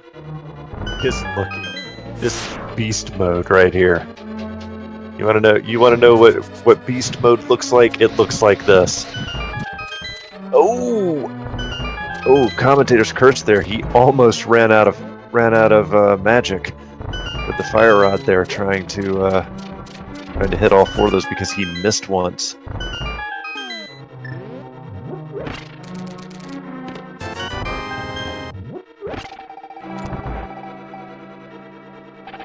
Alright, Troll Dorm 2 for Mike the V. He's got Butter Sword, so he could just slash twice.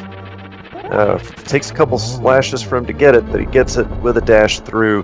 Troll Dorm 2 does not troll Mike the V. And Mike the V does not validate his run. DQ'd.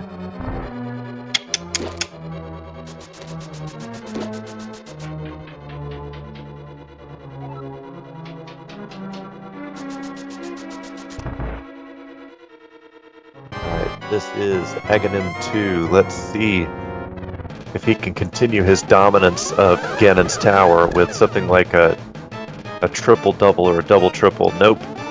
Only gets 1 the first round. That was a good pattern, too. Unfortunately, he kind of whiffed on the first hit there. Very nice. Well, he did get a triple-double. Hey.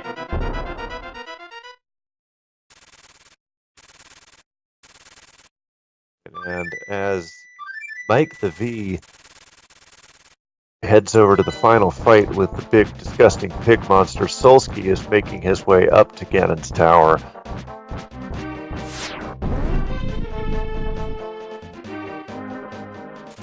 I don't think, like, I mean, for the most part, we've been watching Solski. He played pretty solidly, honestly. Oh, without a doubt. Solski, I mean, his play in this seed would have been good enough to win against, I would say, most players in this tournament. But Yeah. he's playing against a machine. Yeah. I think Mike probably entered Swamp early. Hopefully we get to ask him, but he probably did enter Swamp very early after, because he had that hookshot hunch that I had as well. And from there with the mids, he probably made very good calls, and that's how he pretty much turned this match around. I do not believe Mike generally does interviews. We will certainly ask. You're free to ask, but oh yeah. He found the arrows in Thieves Town and double! Gets the double. Almost! Oh, man. Almost ended this one in near record time for Ganon. That is it. Ganon is complete as soon as Mike the V enters the Triforce room. We will give you his official Speedruns Live time. GG's to Mike the V. Incredible race. He finishes with an official SRL time of 1 hour, 36 minutes, 20 seconds. So impressive. Also considering that he had to fix his stream in the middle of that run. Wow.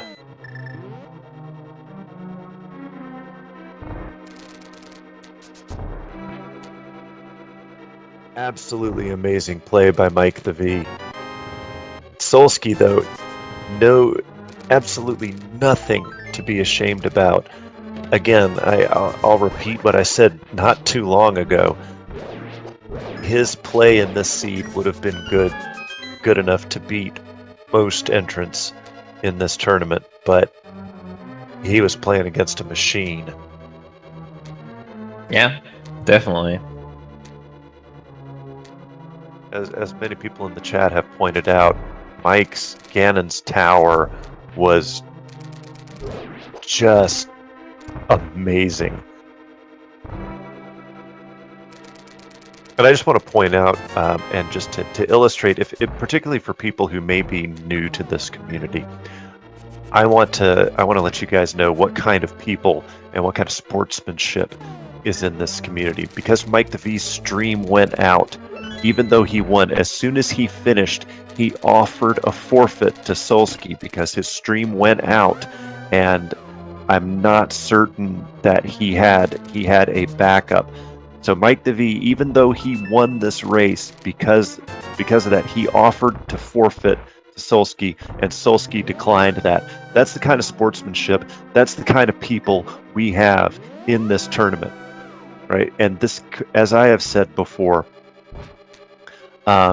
this is one of the most welcoming and nicest communities that I've been involved with on the internet, because we have people like this. So shout outs to Mike, shout outs to this whole community for sportsmanship and for fair play.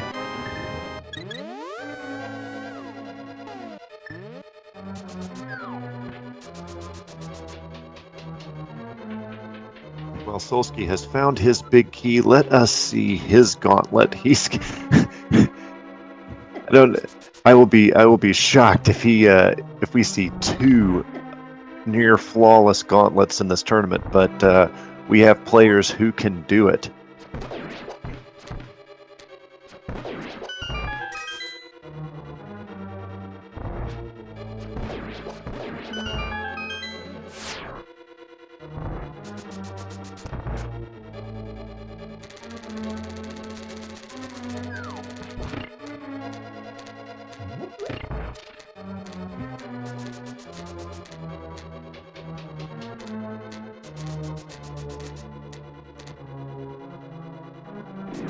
Solski making his way through. We got pinball room. I'm sorry, those look like pinballs.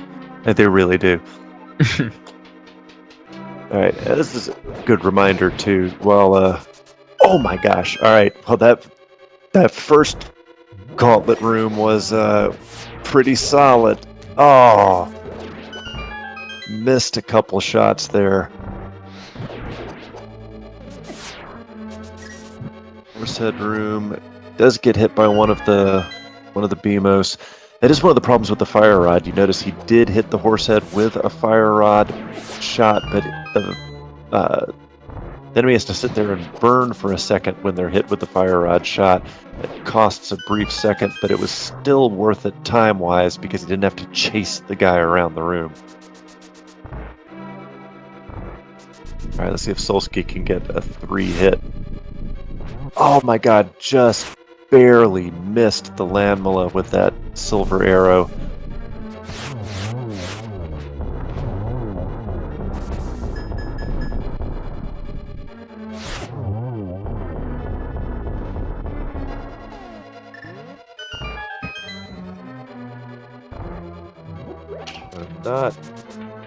Not the greatest Landmalas in the world, still better than I could ever do, but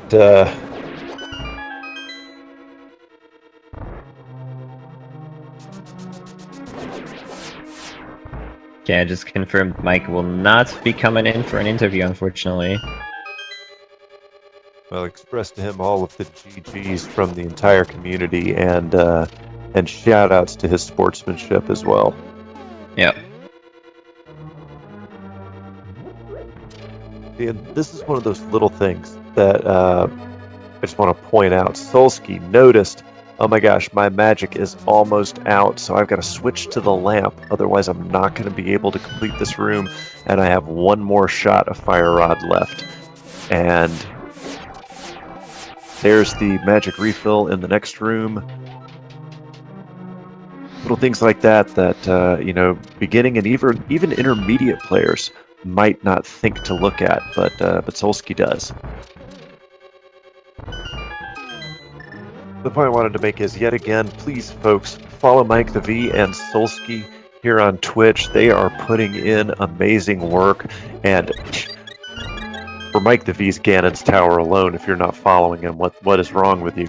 But Solski putting in some amazing work as well. Also, we already talked about following the Speed Gaming channels and Randomizer Mania channels, but hey, my commentary partner here is pretty darn good at this game too. You might want to give him a follow as well. I don't know. Solski quaking. Quaking the validation chest. He is not going to open it either.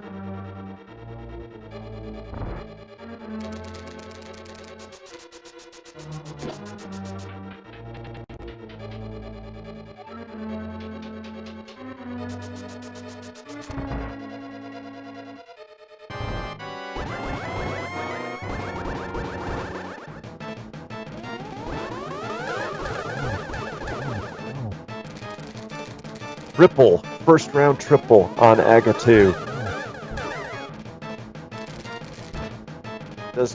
Only gets a single the second round and didn't have the opportunity for a triple because blue balls. Mm-hmm. But that is it. 3 cycle Aga 2.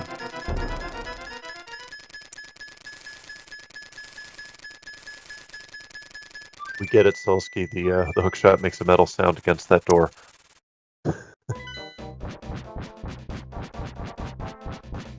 Alright, Solski 2 will have the butter sword and silver arrows, plus the red mail and 14 hearts going up against Ganon. This should be academic.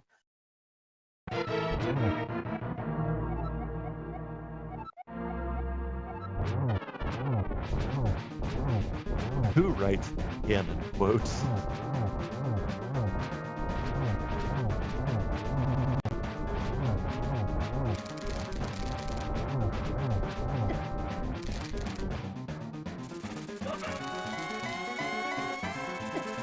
Could have conceivably face tanked the fire bat stage, but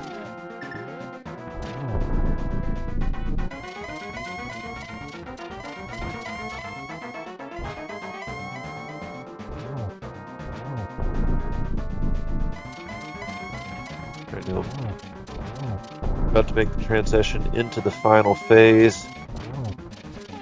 Yes, he found the arrows in Stevestown. Solski does not try for a double. Don't know if he would have made it there because Ganon would have hit the torch. But boom! Still a very fast Ganon kill. Once he enters the Triforce room, we will give you his official SRL time.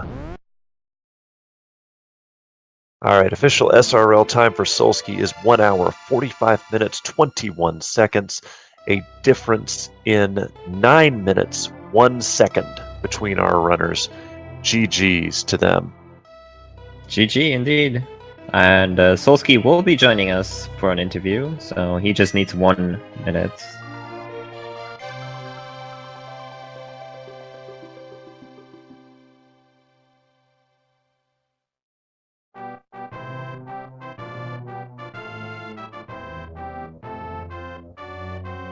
So very, very outstanding play by both of our players. Could not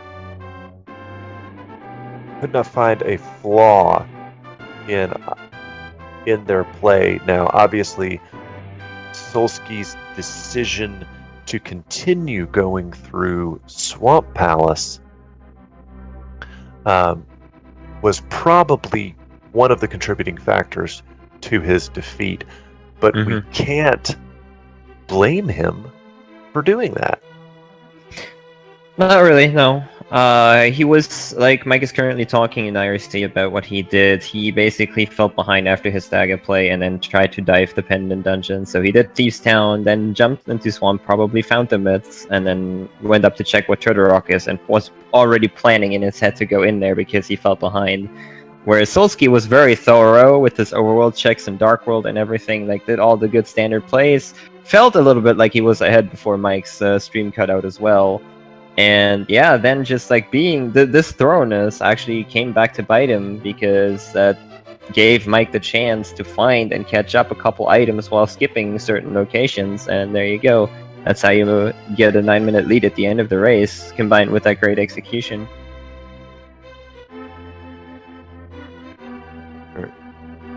Very nicely done.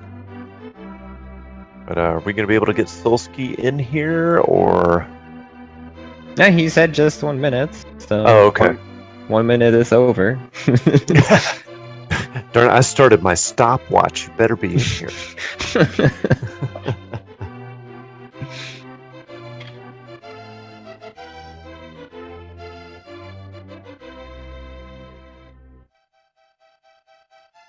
But again, as ever, remember we have just an amazing lineup of races coming to you for the rest of the day here.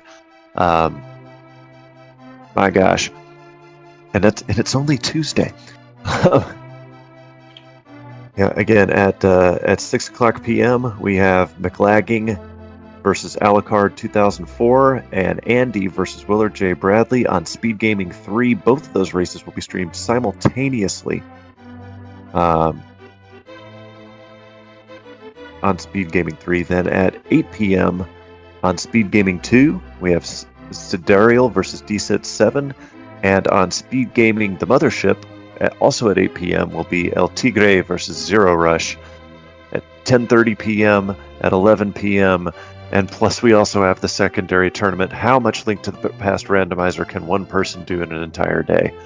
I don't know, but I'm sure some of us are about to try and find out.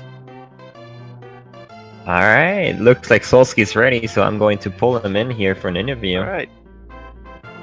Take it away. Hey, Solski. Hello. GG. GG's, guys. That was a fun race.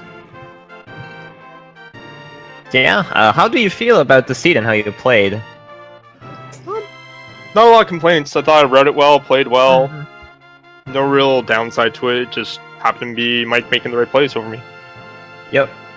Yeah, that's kind of the conclusion we came to. We were only seeing your stream at one point, obviously. So like, and we felt like, okay, you know, you're doing the checks. They are good. You know, no mistakes. We didn't quite know where Mike was, obviously, at that point. So we're kind of like, asking ourselves how that looks. But yeah, I mean, it all made sense what you did. Didn't make great execution mistakes or anything like that. So yeah, very solid from you for sure. It's just unfortunate that it turns out that Mike did the gambles in the end and then found what he needed to beat you by that much time. What Mike did very early is he did Aga 1, and from there hopped into Pod without the hammer. Oh wow. So that's why he probably went to Swamp very quickly afterwards, is what I'm guessing. And then he found the myths and then probably saw Bombos on Turtle Rock, and then, yeah, the stream got back as he was climbing up to Turtle Rock, basically, and that was about an hour in. Well, yeah, I was thinking about going to Swamp really early after Pod, but with Thieves and Skull, the combo is still sitting there. Skull being a crystal, pedestal check still being a thing, and all basically that whole area, I didn't really want to leave it too early. And at that point, that would have been a pretty sick gamble to make. But I was thinking about it when I saw the hook shot, and I was just like, just go for the value, go for the race. So, yeah, definitely a reasonable play. Like I said, probably would have done the same. I was kind of like talking about Swamp when you found the hook shot. I was like, that could mean that maybe, but yeah, I mean, it's still a very, very big gamble, especially because Swamp takes a long time without boots. So, yeah. Right. I mean, if it's a crystal dungeon, 100%, that's my next play over Skull and Thieves. But just because it was a pendant and I wasn't sure what pedestal was, I didn't really want to commit to it yet. Yep, definitely understandable. And Mike did also not finish Swamp, so he must have gotten the mids and then immediately went out. So I considered that too, but I've been burned by not completing pendants before. Yeah. And I would have done the same as you did, because you did get the hook shot, and the myths were not in the hook shot part of Swamp, so I would have definitely done the same, would have full cleared it. Right. Interestingly enough, I think you did get the Riot Shield, but I think that you needed the Cane of Burna, which was in the big chest, which you found in the big key in the hook shot part. I think that was required for the laser bridge room. Yep, either or would have been good for the placement. So I had both. So I kind of had it was kind of spelling it out for me to go there at that point. And if it wasn't, then I still had Trinex to finish with finding the ice draw when I did. So yep, that's another thing that Mike didn't do. Like, he didn't have to go to Pyramid Ferry because he couldn't finish Pot at the time. So that was one dungeon he left untouched until the very end. So it all kind of, like, the Aga play kind of worked out for him, I guess, in the end, which is unfortunate for you, of course, but that's just how this goes sometimes. Yeah, it's just how it works, so. Like I said, I didn't really feel too far behind most of the race. Whenever I race Mike on SRL, it's usually I'm either winning or he's winning by, like, a G tower, and that's exactly how it happened again today, so. It's like I said, it's that you mentioned that because at the exact moment that he was starting on Ganon, I think you started the gauntlet. Yeah, because he was just dot dunning around that time. Yeah. He didn't go into Thieves by chance, did he? As well? He completed Thief's Town. I think that was his first play, and then he might have just immediately went into Swamp. I think that's what happens. Okay. But as I had said in their Solski, your play during that race was probably good enough to beat most other runners in the tournament. Unfortunately, you're just playing against a machine. Yes, I have. Like I said, I have a lot of respect for Mike. So, like, I know he's having tech issues, but honestly, I wouldn't discredit any of his runs, even if he did have his stream down for a bit. So. And that's something that I brought up, and I think it's an incredible point to mention about this community. And I mentioned it before, but I'd like to mention it in front of you and tell you personally that there's so much trust and so much respect in this community that when you were offered the forfeit from Mike, you refused to take it, and that says a lot about reputation of mikethev and your integrity, and your just all around. Just this community is made up of so many just really great folks. So I just wanted to make that comment and just make sure everybody understands that. Really appreciate it.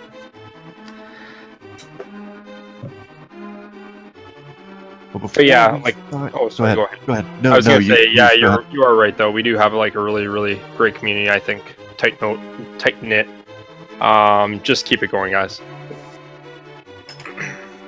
Gentlemen, the next race is not a couple hours, so we are about to sign off here. But because this is about the runners, not so much about the commentators, Solski, is there anything you'd like to say before we sign off? Nope, just good luck everyone on round 4. I know it's pretty early in round 4. I know a lot of guys have matches, so good luck with your races, guys. And GG's again to Mike. Excellent race, excellent runner. Hope he does well in the Swiss round, now being 3-1, and no doubt he's going to qualify for that bracket. So keep it going. All right, outstanding. Thank you. Thank you again, Solski. And again, amazing play by you. You have absolutely nothing to be ashamed of or upset about. You played amazingly during that. Before we sign off here, I would like to again shout out to our streamer, Sir Linkalot, or not our restreamer, our tracker, Sir Linkalot 777. Keeping that tracker going and keeping us on point and providing all of that information. Such a great value added for watching a randomizer tournament. So shout outs to Sir Linkalot. Also shout outs to Feasel, the man, the myth, the legend, Feasel, for running the restream here and for all he does for this community as well. So I have been Phantom Ryu, providing commentary here for the Fall Link to the Past randomizer tournament. I'm signing off now. El Magus, my co-commentator. You get the last word. Good night, everybody. Yeah, I can only second what you said. Follow Ryu if you haven't already. Excellent commentating with you. Thank you everybody for watching. Hope you enjoyed it, and good luck to the runners for the next matches. And tune in later when we have more matches for you.